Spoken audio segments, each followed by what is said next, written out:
Imu's introduction chapter is very important and gave us way more clues than we might have thought. So, In this video, I'm going to show you not one, but a few theories based on the hints Oda gave us. Let's start with the most important one, Imu's power. While using his abilities in this new form, Imu summons black clouds around him.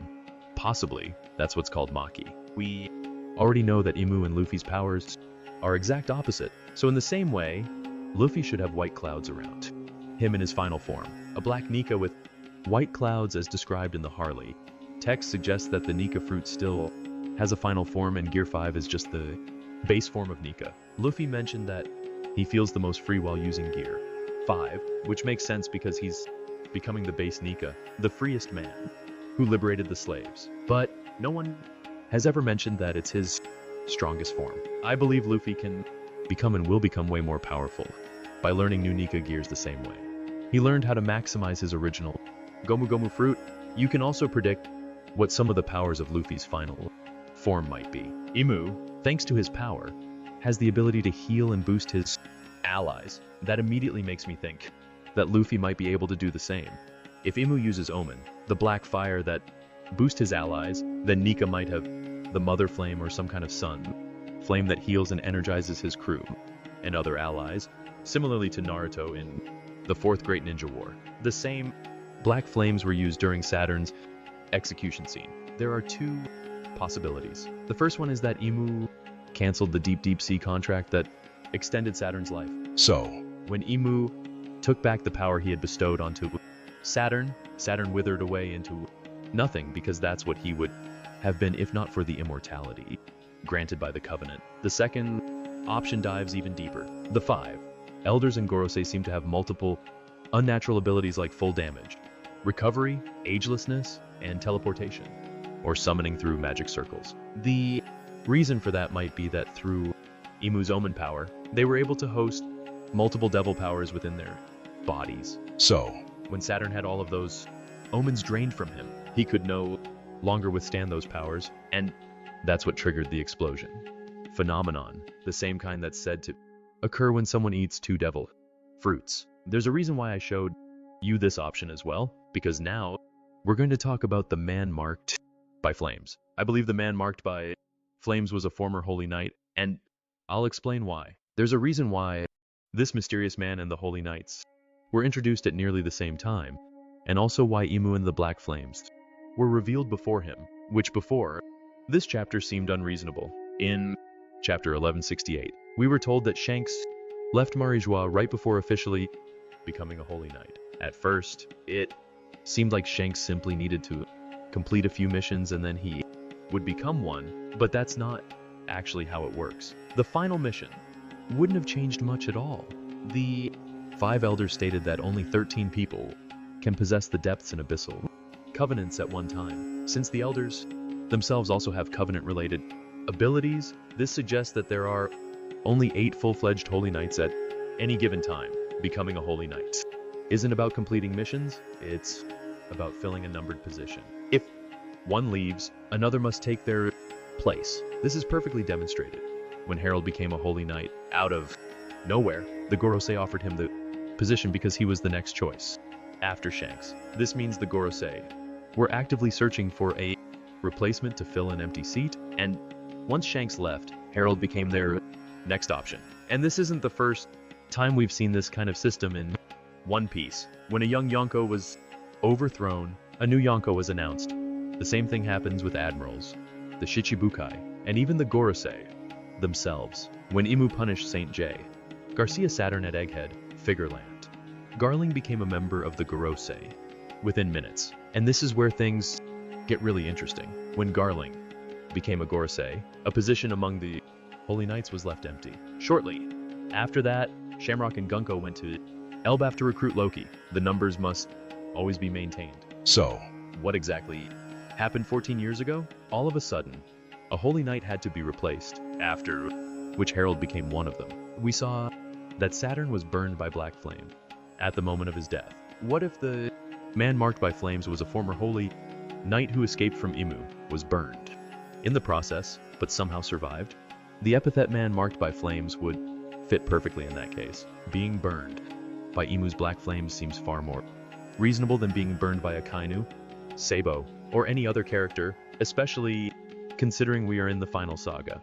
Also, the 14 years detail is really interesting, and here's why. When Eustace Kid mentioned the man marked by flames, both Nico, Robin, and Law had very unusual reactions. It seems both of them might have heard about him, or at least have an idea of who he could be. Robin spent her childhood moving between different crews, so it wouldn't be surprising if she had heard something. But Law's situation is even more interesting. Law is currently 26. He met the Don Quixote family 16 years ago when he was 10. Don Quixote took him away 2 years later when he was 12, exactly 14 years ago. Rocinante died 6 months later, while saving Law when Law was 13. If there were internal issues within the world government at that time, it's possible that Sengoku told Corazon about them, and since Law spent those 6 months with him, maybe Corazon mentioned something about a mysterious burned man. It's also said that the road poneglyph that was once on Fishman Island is now in the possession of the man marked by flames. Because of that, I don't think this is a character Eiichiro Oda would introduce out of nowhere just to suddenly join the final race for the One Piece. If someone holds a road poneglyph, they must be connected to a person or at least an organization. In this case, most likely the world government. Even Shiryu speculated that the man marked by flames could be connected to the government. That's not a random line. The fact that Oda hinted at a connection to the world government makes me believe even more strongly that he's actually a former Holy Knight. If the idea that Holy Knights can use different abilities similar to having multiple devil fruit powers is true, then Blackbeard might not be the only character who possesses more than one devil fruit ability without being directly connected to Imu. Write what you think about this idea in the comments, and let's move on to another interesting theory. After seeing how Imu uses his Omen ability, creating black flames and even channeling them through a physical leg attack, I started thinking, is it possible that Imu is combining Omen with the 6 powers and even Gyoken? Let's take the fight between Rob Lucci and Luffy as an example. I noticed a technique called Tobushigen. In the anime, Lucci positions his finger in a very specific way and shoots out a fireball-like projectile toward Luffy. This looks very similar to how Imu, using Omen, fires a black flame-like attack toward Roronoa. Zoro. That's why I believe Imu may be infusing Tobushigen with Omen. Then, there's another detail. Imu shapes his hand into an O, which closely resembles the stance Laoji uses when Gyoken. This makes me think that Imu could be combining the 6 powers, Gyoken, and his Omen or Haki-like ability all at once during that moment. If Imu is half Lunarian, it's possible he studied Lunarian abilities deeply, understanding that when the flame is on, it grants high defense, and when it's off, it grants high speed. That concept could have become the foundation for the 6 powers used by Marines and CP agents around the world. In other words, Imu may have created techniques like Skywalk, Shigen, and the rest. He could have also developed Life Return, allowing complete control over his body.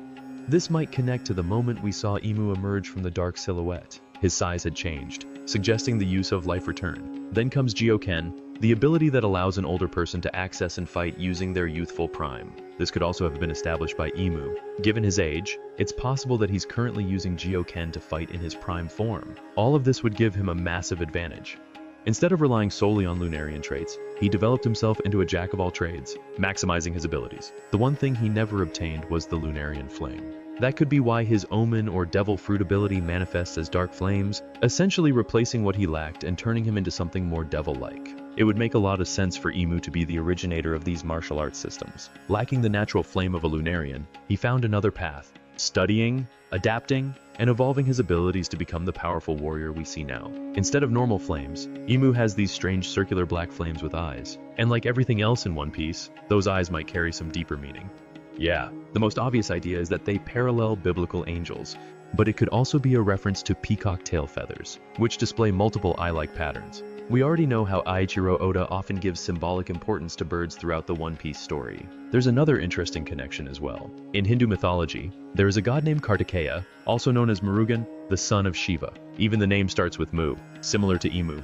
Kartikeya is the commander of the celestial army, which mirrors how Imu rules over the celestial dragons, and he wields a spear-like weapon similar to Imu's polearm. Also, I don't know if you noticed, But there are 16 eyes attached to both the front and back of Imu's flame. Could these eyes allow him to see what's happening behind him? Maybe that's why Imu was able to automatically track and defend against Roronoa Zoro so easily. But the most important detail here is the number itself. 16, and it doesn't seem random.